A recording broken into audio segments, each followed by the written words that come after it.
Hi, my name is John Murray, and I was wanting to show you some things that I kind of found interesting in the Bible. Maybe some coincidences. It may mean nothing, but I thought it was interesting. I thought I might show you what I found. Has no political backing or anything like that. I'm not liberal. I'm not Democrat. I lean a little bit more right, just as a Christian. But I wanted to let you know that just some things I saw and found interesting in the Bible. And basically what it is it's a symmetry of how God did things at the beginning that he's doing here at the end now. And it's kind of like it's a symmetrical event, but it's different too in the same sense. Things that it's just some mysteries left in the book of Genesis, a little bit of Exodus, and let's just go through it. See if you can follow me. Some of this is a little bit of a stretch, but maybe you'll see the same thing, okay? What we'll start here is we're going to start, I'm not exactly sure where this lands in the Bible, but we'll start this way and we'll go back toward the very beginning of Genesis. So what we have is Jacob, Rachel, and Leah. Jacob always wanted Rachel. This is a real quick story of this in the Bible. But his dad gave her Leah. He had to work another 7 years, and then he finally got Rachel. Well, down here we have Jacob, which I believe is Bill Jefferson Clinton. And I believe Rachel is Hillary, H-E-L, Hillary Rodham, that's R-O-D-H-A-M-R-A, Rodham, and then the middle is Clinton. So that would be that. And then Monica Lewinsky is a little bit of a stretch, but you have Monica with the and that, and Lewinsky, her first two letters of her name, if that makes any sense. I know that Monica Lewinsky is a stretch, but what I'm trying to tell you is that God put the presidents of the United States in the Bible, and we're going backwards in a symmetrical event. So right here we go to Abraham. He's the kind of the next going backwards toward Genesis at the very beginning. You have Father Abraham. He's the nephew of Lot. Lot talked to two angels to get out of Sodom. He said, get out of Sodom, and if y'all look back, you're going to be turned to dust. His wife was turned to dust, Lot's wife. So down here we come to son of Abraham, not father of Abraham, son of Abraham, and that would be George Bush. A little bit of a stretch there, but just follow me here, okay? Billy Bush was the cousin of George Bush, and Billy Bush was talking to Trump on the Access Hollywood tape. So up here, two angels were talking to Lot, saying, get out of town. This right here is where Billy Bush was talking to one person. Who was that one person? It was Trump. And what I can tell you is Billy Bush is from New York City. Google it anywhere. What I think the Sodom is New York City, where the Twin Towers fell down. And Billy Bush and Trump talk about a wicked thing in that video. I won't repeat what they said, but take a look at it. That's what's going on there. So I think Sodom is New York. It's kind of the symmetrical event of New York. All right, so now we've got Bill Clinton, we've got George W. Bush. Who's the next president? The next president would be Barack Obama Jr. His middle name is Hussein, but it's Barack Obama Jr. And so that's J-O-B, Job. So the historians were right. The historians have always said that Job was close to the flood, and we're right here at the flood. So we had to bring the book of Job all the way back from the middle of the Bible almost, close to Psalms. And we brought it all the way back here to Job. So they were right. The historians did have it right. They had Job in the right exact place. Job was taking everything away. The devil kept taking everything away from Job because God let the devil do this to say, Job's going to stay righteous with me. He's going to stay with me. And the devil said, let me try, let me try. So what he was doing is Satan took everything away from Job, and Job still believed in God and said, hey, I've done nothing wrong, but I still believe in you, God. Then you come down here, and Trump, he was trying all 8 years, the birther. And I fell into it. I believed in Trump. I believed in a lot of things that Trump said. I was pulling for Trump at one time, but now that I see a different side of him, I cannot pull for any politician, liberal, conservative. They've all just don't got me in the right place. So we're going to go with the next one, okay? The next event. So you got Job. There's probably more coincidences in Job than we even have. But we're going to go to the next, and we're going to talk about Noah and his sons. Okay, you got Noah, Shem, Japheth, however you pronounce it. And Ham, God tells them to go forth, okay? And I looked in the Bible, and I saw that it didn't say their wives' names. And I was like, well, what's all that about? And I said, something's going on here. And I think God's trying to say, he left 4 names out for a little bit of a mystery. So I said, who are 4 women that were in the news lately? Viral moments. We're looking for viral moments, essentially with Trump, because of who I think Trump is. But the viral moment with the squad is you have AOC, and she is the youngest congresswoman ever. Noah was the oldest out of the group, okay? I'm not sure if he was the oldest man in the Bible, but he was the oldest. She was the youngest congresswoman ever. You spell her name AOC. Backwards, it's COA. Koa. Koa, Noah. They're the opposite there, okay? Where you had Ham was the other popular son. That's where we get a story in the Bible. We don't get too much from the other 2 sons. But where you have Ham and he did a wicked thing with Noah, his father, you come down here, you got Eli and Omar. She married her brother. That happened for a fact. I don't know if it happened for a fact. I don't know. But I can tell from up here that it happened down here. So it likely did happen. I mean, they've got news stories all in the, you can believe the news stories or you can't.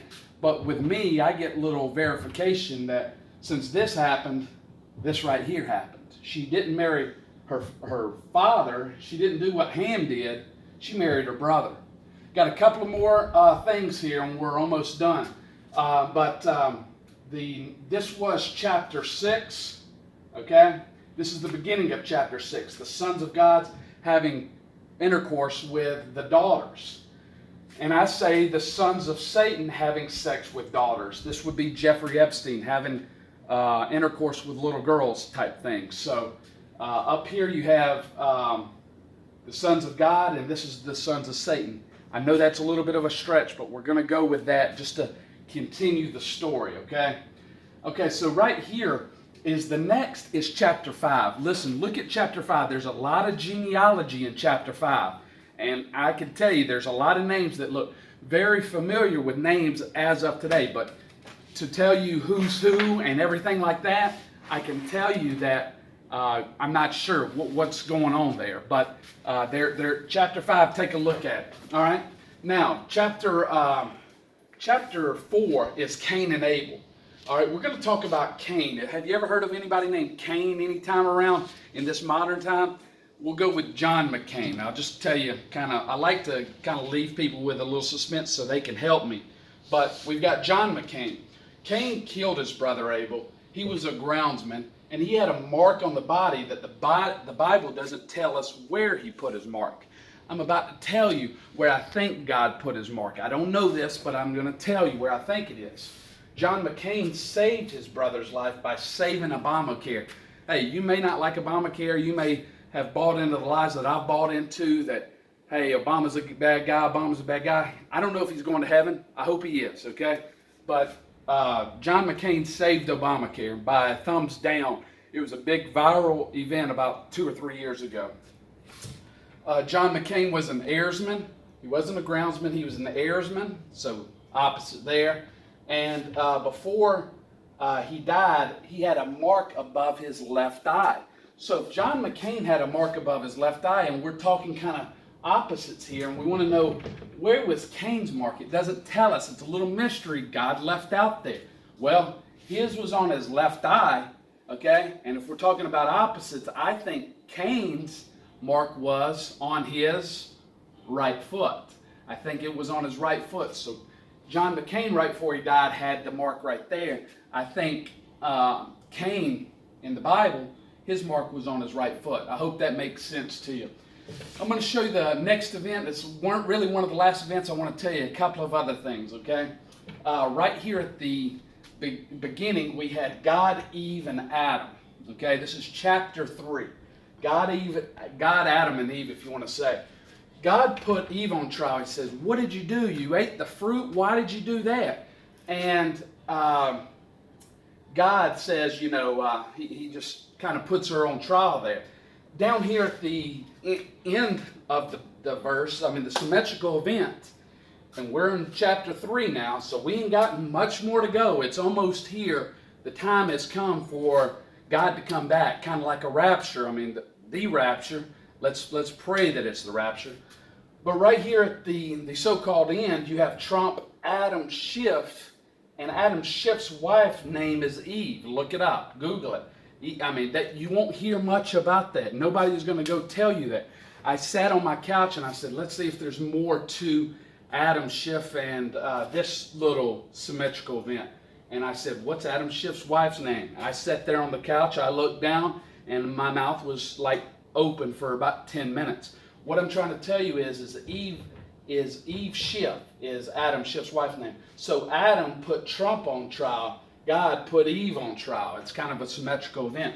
Now the next event we haven't gotten to, this is chapter 3, Genesis chapter 3, the beginning of Genesis chapter 3. The end of Genesis chapter 3 talks about how God says, least put forth your hand. I think the next symmetrical event on our side is the mark of the beast, which least put forth your hand. Look at the ending of Genesis 3. It says, least put forth your hand. And I think that's what this vaccine's all about and everything like that. Okay, and I also think, if you haven't figured it out right now, I think Trump is the man I think he is, and I think he's the Antichrist.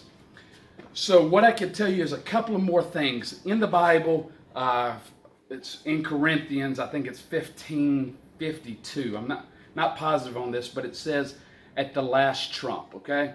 I've also looked at Revelations chapter 17, and I believe that whole chapter 17 is about New York City and about the kings in there being presidents, okay? And it says in there that the sixth king is also the eighth. It's the king that was not, and the king that will be kind of thing. You read it and you'll see what I'm talking about. I think Trump is the sixth king that we're here right now. And I think Michael Pence is the seventh king. And I think that Trump is the eighth king, reincarnated with the devil in him. Okay? What I can tell you is that Daniel chapter 12, go to Daniel chapter 12, verse 1. All right? Daniel chapter 12, verse 1, it talks about at that time the prince Michael will step forth, and the dead in Christ shall rise, and we should all be together. I want you to look at that verse too, okay? And then the thing on Daniel, at the end of Daniel, there's some Bible numbers. There's some years, okay? And what those years are, those days, is you add those together when the time of Daniel was written. The time of Daniel was written was 605, negative 605 BC. Add those numbers in at the very bottom of Daniel chapter 12. They say days on them. There's two of them. I think it's 1290 and 1335, I believe. Okay, don't quote me on those numbers. Go look yourself. You can't take my word for it on all of this. You got to go look for yourself. So what I can tell you is that at the end, if you add those numbers up, you get the year 2020. If you make these days that he says in there, Daniel's like, when is this going to happen? When is this going to happen? And God says, or an angel says, it'll happen at this many days. And Daniel's writing in negative 605 BC. So what I'm trying to tell you is, guys, is that it's here. 2020 is the year that I believe God comes back. Praise Jesus. And I think that there's going to be people left behind.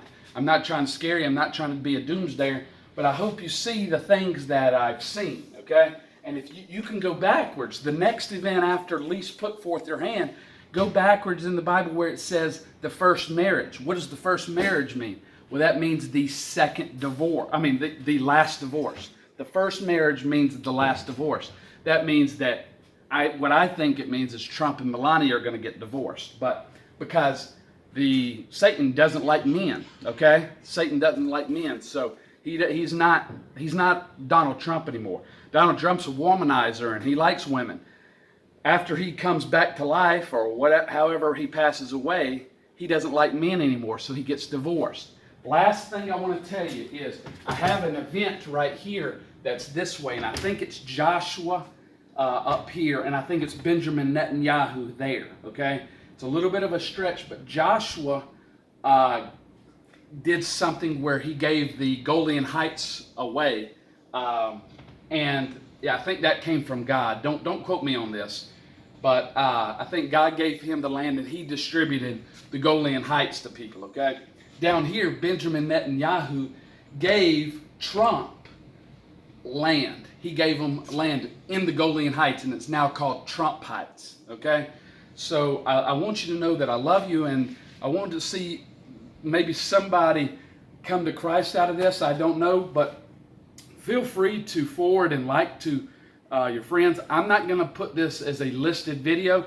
It's going to be unlinked, okay? So if you wanted to share it with somebody, you could share it, but I'm going to have it where it's not listed on YouTube. But I hope you got something from it. It's just what God showed me. He showed me a lot of other great things in the Bible. If you just read it, if you yourself read the Bible, I've started reading my Bible more than I ever have in my entire life. Started about January 1st of 2020. And I feel like I know I don't know everything. I know about 10%. And what I'm saying is I know a little bit of Genesis, a little bit of the Revelation. I know a little bit about the Gospels in there. So I'm not a scholar or anything like that. This is just what God showed me, and thank God for it because He brought me closer to Him. He showed me that it's here. So thank you so much, and I appreciate it. Thank you.